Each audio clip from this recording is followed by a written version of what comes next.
트럼프의 당선 이후 우리나라 부동산 시장, 그럼 이게 무슨 관계가 있어요 할 분들이 계실 것 같은데 저는 그렇지 않다고 생각합니다. 한번 오늘 말씀을 해주세요. 우리나라 상황이 굉장히 안 좋아졌고 국제적으로 봤을 때 신인도가 떨어지는 상태잖아요. 네. 사실은 거기다가 이제 글로벌 경제 환경이 완전 바뀐 상태이기 때문에 제가 봤을 때는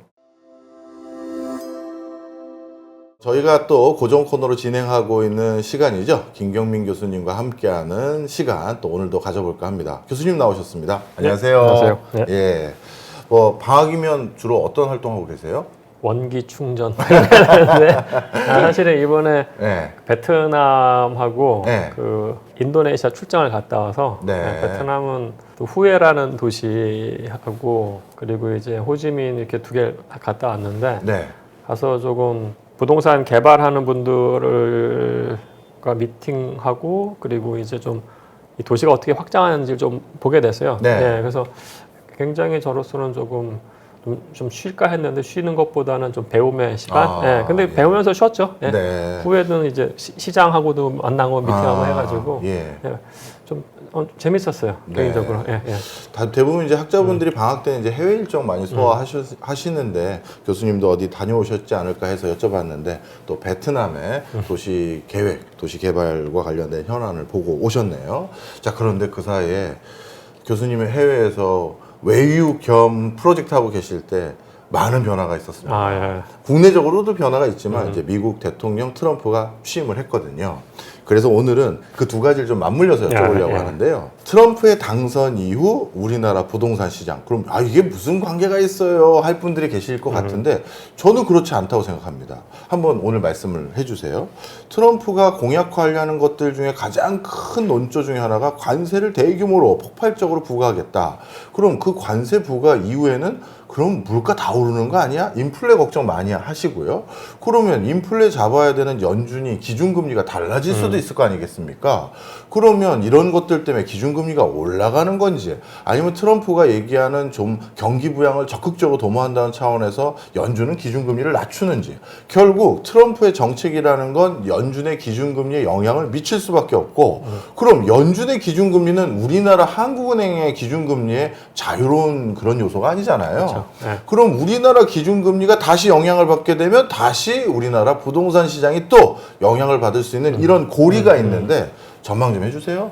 굉장히 다양한 측면에서 봐야 될 것 같아요. 우선은 우리가 많은 사람들이 생각하기를 이제 관세를 빨리 올릴 거다. 네. 그래서 이제 이런 관세를 얘기를 하니까 캐나다에서도 이미 보복 관세 준비를 하고 있고 사실은 모든 나라가 보복 관세를 준비를 할 거예요.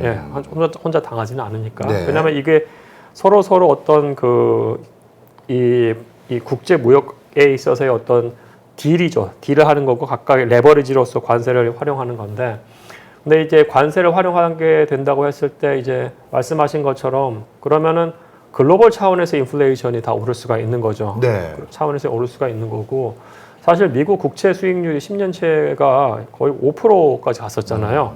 그 얘기는 뭐냐면은 이 인플레이션이 올 거고 그렇게 된다고 하면은 그 이제 연준도 어쩔 수 없이 금리를 못 올리는 상황이 좀 오래될 거기 때문에 거기에 대해서 사람들이 반응해서 국채 금리가 많이 올라 버렸거든요. 선반영된 거죠. 어떻게 될지에 대해서 본인들의 시나리오상 그렇게 된 거여서 지금 인플레이션이 오는 거에 대해서 우리가 가정을 좀 한다고 하면은 첫 번째는 인플레이션이 오면은 연준은 거기에 맞춰서 금리를 동결 또는 올려야 되는데 이미 내리는 걸로 갔기 때문에 여기서 올리진 못할 것 같아요. 그러면은 동결을 얼만큼 쭉 가느냐의 문제인데, 근데 그거는 우리가 여기서 또 뭘 봐야 될 것 같냐면은 그러면은 이제 미국에서 이 연준에서 금리 인하 또는 동결 또는 인상을 결정하는 위원회가 있잖아요. 이게 사실 굉장히 여태까지 독립적으로 운영이 됐었는데 만약에 이게 독립적으로 운영이 되지 않는다고 했을 때는 트럼프 말을 들을 수밖에 없겠죠. 왜냐하면 트럼프는 지속적으로 사실은 금리 인하를 트럼프 일기 때 계속 지속적으로 요구를 했었고 파월 같은 경우에도 트럼프가 임명한 사람임에도 불구하고 자기 말을 안 듣고 나중에 오르니까 막 뭐라고 그랬잖아요. 그렇죠. 그죠? 그리고 파월의 임기가 2026년 5월에 끝나요. 내년 5월이에요. 그렇게 된다고 하면 그때는 자기 말을 듣는 사람으로 집어넣을 수도 있는 거죠. 의장은 본인이 픽할 수가 있는 거니까. 그러면 그 과정에서 아마 트럼프가 압력을 줄 가능성이 높아요. 그러니까 회의석상에서는 그 인터벤션 하기가 힘든데 그 이 위원을 뽑는 과정에서 자기 사람 넣는 건 가능하거든요. 정치적으로. 그렇게 본다고 하면은 장기적으로 인플레이션이 오는 것과 별개로 금리 인하가 일어날 수도 있는 거죠. 이야. 사실은요. 예. 인플레이션이 오는 상황임에도 불구하고 금리 인하까지도 유발될 수 있는 상황이 생길 수도 있다. 그렇죠. 예. 가능성이죠. 예. 가능성. 예. 그러면 미국의 기준금리 인하되면 한국은 지금 뭐 경기도 안 좋으니까 낮춰야 된다는 목소리는 계속 나오는데 딱 하나 환율 걱정 때문에 못하고 있다 이렇게 한국은행 총재도 얘기했잖아요. 그러면 어느 정도 이제 급한 불 끄고 나면 우리도 본격적인 금리 인하 속도가 더 가속화되거나 더 공고히 된다 이렇게 전망해도 될까요? 금리 인하로 아마 갈 것 같다는 생각이 들어요. 그러니까 하느니 굉장히 골치 아플 것 같아요. 그러니까 저는 예전부터 조금 더 올렸어야 됐다고 생각했던 게 뭐냐면 올려놨어야 내리는 룸이 있거든요. 네. 사실은. 근데 아마 여태까지 하느니 지금 관리를 잘했으니까 괜찮은데 지금 우리나라 상황이 굉장히 안 좋아졌고 국제적으로 봤을 때 신인도가 떨어지는 상태잖아요. 네. 사실은. 거기다가 이제 글로벌 경제 환경이 완전 바뀐 상태이기 때문에 그럼 이 상황에서 우리가 어떻게 해야 될까에 대해서는 굉장히 아마 그 머리가 아플 것 같아요. 말씀하신 것처럼 인플레이션 이미 올 것 같은 확률이 더 굉장히 높죠. 네. 근데 문제는 인플레이션이 오는데 경기가 지금 너무너무 안 좋은 거예요. 네. 사실은. 그러니까 어느 정도 안 좋냐면은 우리나라 잠재 경제 성장 최소 2%로 보잖아요. 네. 그럼 이 정도 경기 침체면 사실 사람들의 느낌 체감은 너무너무 안 좋기 때문에 네. 여기서 아마 인플레이션이냐 아니면 경기 부양에 대해서 아마 굉장히 정책 당국자들이 골머리를 앓고 있을 텐데 네. 경기를 분양한다고 했을 때 우리가 재정 정책도 쓸 수가 있어요. 그러니까 돈을 뭐 정부에 있는 뭐 프로그램 같은 걸 막 돌리는 거죠. 네. 근데 사실 지금 감세 때문에 정부가 돈이 없어요. 기금에서 쓰고 있는데 기금도 바닥날 수가 있는 거잖아요. 네. 그러니까 지금 정부가 돈이 없으니까 결국 나머지는 지금 통화 정책 하나라고요. 예. 그럼 결국은 제가 봤을 때 어쩔 수 없이 금리를 아마 낮추는 방향으로 가지 않을까. 그게 며칠 전에 있었던 우리 금융위원회에서의 결정인 것 같아요. 네. 동결은 하겠는데 한 템포 쉬고 그 다음부터 아마 인하로 들어가지 않을까. 예. 그러니까 전 세계가 지금 되게 비슷해요. 인플레이션이 올 것 같은데 예. 금리는 떨어뜨려야 되는 상황이에요. 예. 예.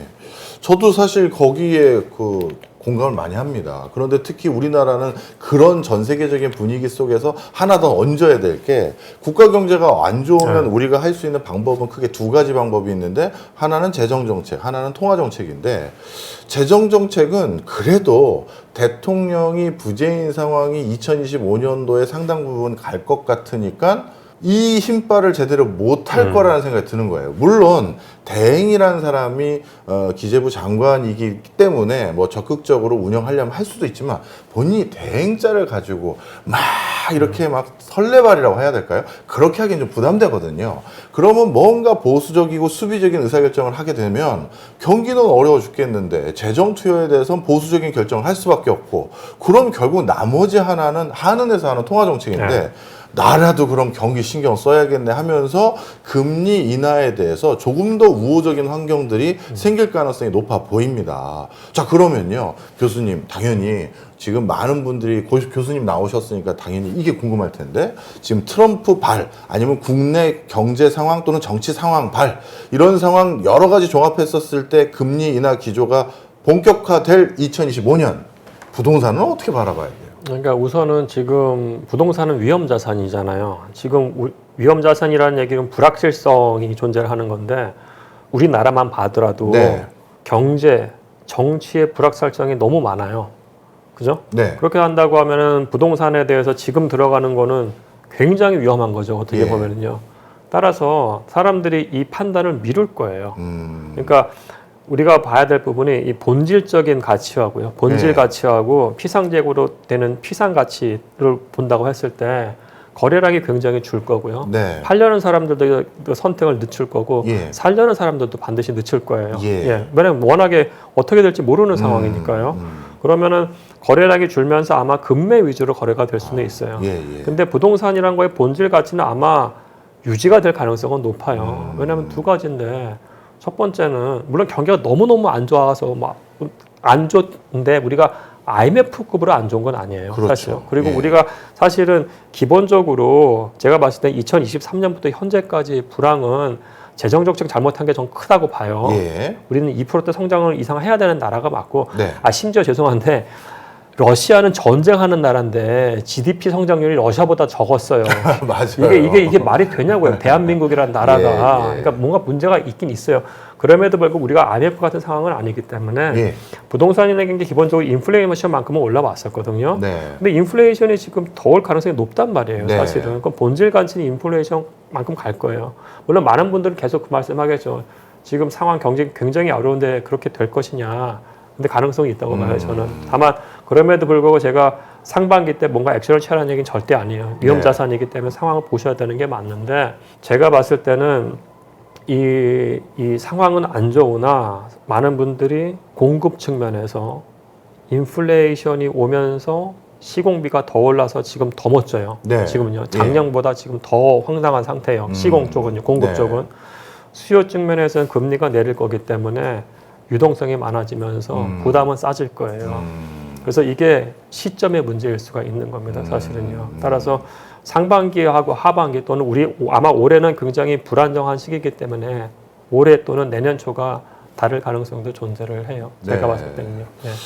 교수님 아마 해외 가 계시는 동안 국내에서 발표가 된 걸로 저는 그렇게 타임을 보고 있는데, 우리 한남동 재개발 드디어 이제 모델링할 때 3D 렌더링한 게 나왔더라고요. 예. 보고 나서 딱 깜짝 놀랐어요. 대한민국에 저런 아파트가 이제 생기는구나. 보셨어요? 못 봤어요. 못 보셨구나. 와우 소리가 나와요. 그런데 그걸 보는 순간 지금 서울에 뭐 70년대, 80년대 지어졌던 많은 아파트 단지에 거주하고 계신 분들 속도 꽤 낼 것 같더라고요. 야, 우리 뭐 하고 있는 거냐 지금. 아니 김영감 왜 동의 안 하는 거야 하면서 이제 정말 난리가 날 것 같은 생각이 들었거든요. 그래서 새 아파트와 또 구아파트의 또 격차가 또 벌어지는 거 아닌가 생각이 들었는데, 앞으로 재건축 재개발이 좀 빨리 돼서 그걸 통해서라도 공급이 좀 해결될 수 있는 여지는 없는 겁니까? 근데 시공비가 상당히 많이 또 그새 또 굉장히 올랐기 때문에 그새. 이게 아마 비용하고 그리고 이제 수입을 한번 맞춰봐야 될 것 같아요. 기존의 아파트 재개발 같은 경우에는 80년대 이후에 지어진 아파트들은 용적률 거의 다 꽉 채서 재개발했거든요.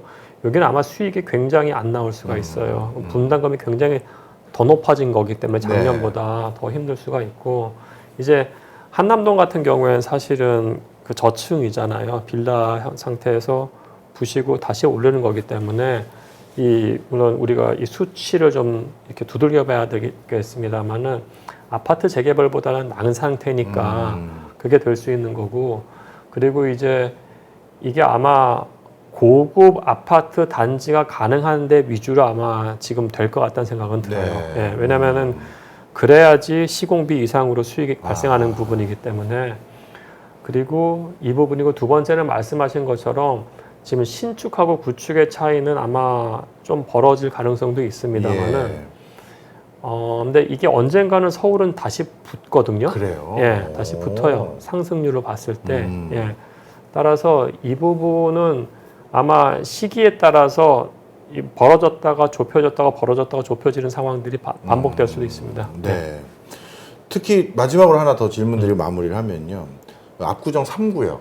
이제 한남동을 삼성물산이 어떻게 보면 수주하고 나서 그 다음에 본인들이 가장 상징적인 곳인 압구정 3구역에 대해서도 재건축에 대해서 본인들이 수주할 가능성이 높아졌다라고 하면서 거기에 대해서 굉장히 뭐랄까요, 자부심을 느끼고 자신감을 갖고 있더라고요. 근데 압구정 3구역의 분위기를 봤더니 거기 계신 분들은 어떻게 보면 대한민국의 주류 오브 주류인 분들이고 가장 부유층들에 해당되는 분들이 소유주들 아니겠습니까? 근데 의사결정이 일반적인 저희 같은 사람들이 생각한 것과 좀 다르더라고요. 저희는 그런 금싸라기 아파트 단지 재건축의 물건을 가진 사람이라면 그동안 또 감내하면서 기다렸기 때문에 이번 한 방으로 내가 몇십억을 건져야지 할 줄 알았는데, 그러려면 더 올려야 되잖아요. 조합원들 스스로 더 올리지 말자를 결정했대요. 그러니까 50층 이상이 되려면 서울에서 더 깐깐한 규제를 받아야 되는데 그러지 말자. 그냥 40몇 층까지만 올리고 그냥 여기서 마무리하자. 이렇게 했다는 거예요. 제가 그걸 보면서 좀 제가 놓친 게 아닌가 싶었던 게 우리가 생각하는 강남이나 이런 데 거주하는 분들은 그걸 통해서 재건축, 재개발 등을 통해서 뭔가 큰 돈을 벌려는 투자적인 목적이 더 좀 있지 않을까 생각했는데 생각보다는 거주의 목적이 더 큰 게 아니었을까. 그래서 분명 그거 더 올리면 얼마가 더 떨어지는 걸 조합원들이 모르질 않는데 대세가 그냥 낮추고 빨리 진행하고 그냥 우리들끼리 원래 하는 사람들에다 조금 더 들어와서 하는 분들하고 그냥 그렇게 살자 이런 의사결정으로 지금 가고 있더라고요.